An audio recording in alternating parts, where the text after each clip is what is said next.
Welcome to today's edition of Layoff and Employment News with Employment Boost. Today's date is Tuesday, October 1st, 2024. Now, on to today's headlines. CVS recently announced that they are laying off nearly 2,900 employees nationwide, or about 1% of their total workforce. It's going to be primarily corporate roles that will be impacted, no frontline jobs in stores, pharmacies, or distribution centers. The team at CVS cited continued disruption, regulatory pressures, and evolving consumer needs as the reasons behind the layoffs.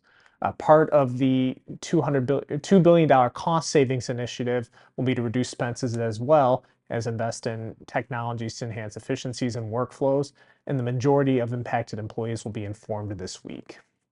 GoodYear Tire laid off 82 employees last week, with 40 of them located in their Akron, Ohio headquarters.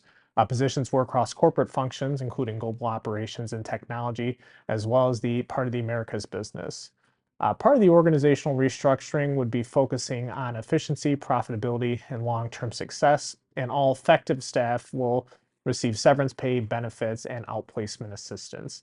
It follows two previous layoffs earlier this year, with 175 impacted employees in July and 135 in May. Patagonia recently announced layoffs of 41 employees, or about 1% of their workforce, all based in their headquarters in Ventura, California.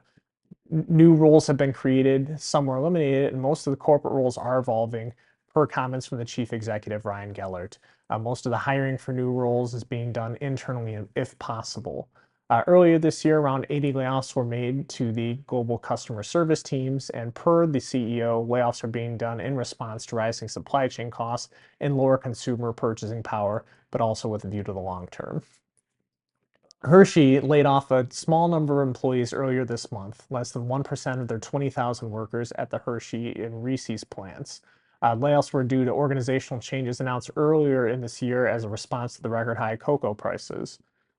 This is a 2-year restructuring program that includes enhancing automation to support more efficient operations.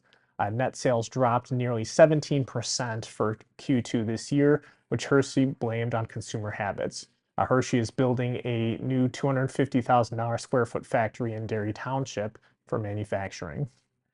This has been today's edition of Layoff and Employment News with Employment Boost. I'm Ryan Miller, and we'll catch you on the next one.